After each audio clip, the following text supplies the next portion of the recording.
Hello friends, welcome to Swasti kitchen 360. இன்றைக்கி நம்ம கிச்சனில் ஆஷ்கார்ட் வெள்ளை பூசணிக்காய் வச்சு தான் சூப்பரான ஒரு ஸ்வீட் ரெசிபி செய்ய போகிறோம். வெள்ளை பூசணிக்காயை நல்லா வாஷ் பண்ணிவிட்டு தோல் சீவிட்டு நல்லா துருவி எடுத்துக்கிட்டேன்.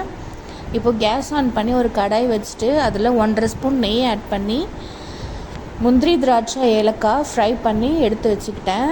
இப்போது அதே கடாயில் துருவின பூசணிக்காய் அப்படியே ஆட் பண்ணிக்கலாம். ஆட் பண்ணி நெய்யில் கொஞ்சம் நல்லா வதக்கி விடலாம். தண்ணியை பிழிஞ்சு எடுக்கணும்னு அவசியம் இல்லை, அப்படியே தான் நான் ஆட் பண்ணியிருக்கேன். பிஞ்ச் ஆஃப் சால்ட் ஆட் பண்ணி வதக்கிட்டு, அதுலேயே நீர்த்தன்மை இருந்தாலும் கொஞ்சம் தண்ணி விட்டு ஒரு 10லேருந்து 15 நிமிஷம் வேக வச்சு எடுத்துக்கிட்டேன். அதுக்கப்புறம் 1 கப் அளவுக்கு சர்க்கரை ஆட் பண்ணிக்கிட்டேன். ஃபுட் கலர் ஆட் பண்ணிக்கிட்டேன். உங்களுக்கு ஸ்வீட் இன்னும் அதிகமாக வேணும்னா 1.5 கப் சர்க்கரை கூட ஆட் பண்ணிக்கலாம். நல்லா கலந்து விட்டு அந்த தண்ணியெல்லாம் நல்லா வற்றி வரணும், அது வரைக்கும் நல்லா குக் பண்ணிக்கணும். பாருங்கள், நல்லா திக்காயிட்டே வருது. தண்ணியெல்லாம் நல்லா வற்றி வரணும், அது வரைக்கும் கிளறி விட்டுக்கிட்டே இருக்கலாம். நான் எக்ஸ்ட்ராவாக 1 ஸ்பூன் நெய் ஆட் பண்ணிக்கிட்டேன். இதுக்கு நெய் ரொம்ப போடணும்னு அவசியமே இல்லை. ஸ்டார்டிங்கில் 1.5 ஸ்பூன், அதுக்கப்புறம் 1 ஸ்பூன் நெய், அவ்வளோதான் நான் ஆட் பண்ணேன்.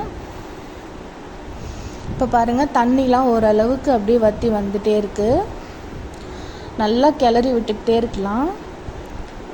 காசி அல்வா ரொம்ப சூப்பராக ஈஸியாக ரொம்ப டேஸ்ட்டாக இருக்கும். கண்டிப்பாக இதே மாதிரி நீங்களும் ட்ரை பண்ணி பாருங்கள். ரொம்ப ஈஸி தான். நான் 1/4 கிலோ பூசணிக்காயெல்லாம் செஞ்சுருந்தேன்.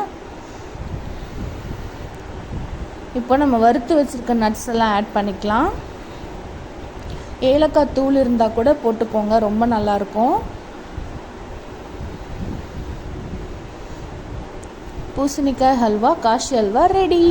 பார்க்கவே சூப்பராக டேஸ்டியாக இருக்குது. சாப்பிடும்போது செம்ம டேஸ்டியாக இருந்தது.